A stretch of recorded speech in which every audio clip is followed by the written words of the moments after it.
আসা যানবাহনগুলোকে মিরপুরে একে চাষাবাদের সামনে একটি জটলায় পড়তেছে। এই সড়কে রয়েছে অতি সংখ্যক অযাত্রিক যানবাহন, রিক্সা চলাচল, যে কারণে যান্ত্রিক যানবাহনগুলো সাময়িক প্রতিষ্ঠান হিসেবে ব্যবহৃত হচ্ছে এবং কখনো কখনো কিন্তু এই যানজট তৈরি হচ্ছে। অন্যদিকে মিরপুরে এক থেকে মিরপুর ১০ পর্যন্ত যে সড়কটি আছে এই সড়কে কিন্তু যান্ত্রিক যানবাহনগুলো মডার্ন ভাবে চাপ করেছে এবং মিরপুরের ওভার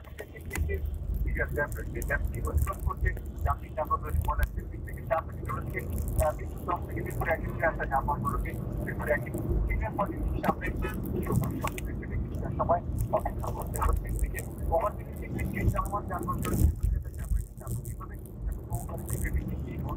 যেমন কোনো যানজট নেই। মিরপুরে এক সিঙ্গার পয়েন্ট থেকে শেখ নজরুল ইসলাম ট্রাফিক নিরাপত্তা কার্যক্রম, বাংলাদেশ বেতার।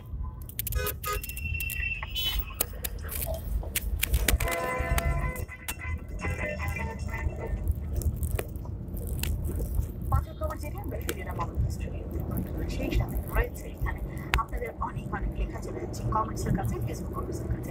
প্রিয়স্তা আপনার যথারীতি এবং এই প্রশংসা জানিয়ে দিয়ে আপনার সাথে লাগছে মাশরাফি ভাইকে কি বলি কম তনুয়া দিদি আসলে কমেন্টস হারিয়ে গেছে না, একদমই হারাইনি। আপনার একটি কমেন্টস পড়েছি, বেশ ভালো কমেন্টস এবং বড় কমেন্টস। ভালো তো আপনি শুনে থাকলে এখনই বলছেন, তারাই কি বলছেন কমেন্টস টেনে তুলে দিতে, আমি তুলে দিলাম যার মধ্যে চলবে। হ্যাঁ বলতে চলছে আমাদের এই ঠান্ডার মধ্যে আপনাদের সাথে গল্প করে মাটিতে ধরে যাচ্ছি, চা কফি খেয়ে নিচ্ছি।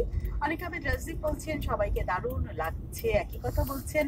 আবুল কালাম মোল্লা ভাষাটা একটু অন্যরকম বলছেন, সবাইকে বেশ ভালো। যে কষ্ট নাকি মানুষ ফ্রিতে দেয়, আপনি নেবেন কেন ফ্রিতে? কেউ কষ্ট দিলে না, কখনোই কষ্ট নেওয়া যাবে না, আর কষ্টকে ভালোই রূপান্তরিত করতে হবে।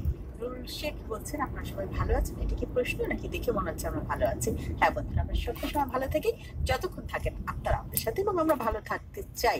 আর সেই জন্যই কিন্তু আমরা ভালো ভালো কাজ করি, ভালো কাজের জন্য পরিকল্পনা করি, ভালো স্বপ্ন দেখি, সেই স্বপ্ন আমরা এগিয়ে নিয়ে যেতে চাই আগামীর কাছে।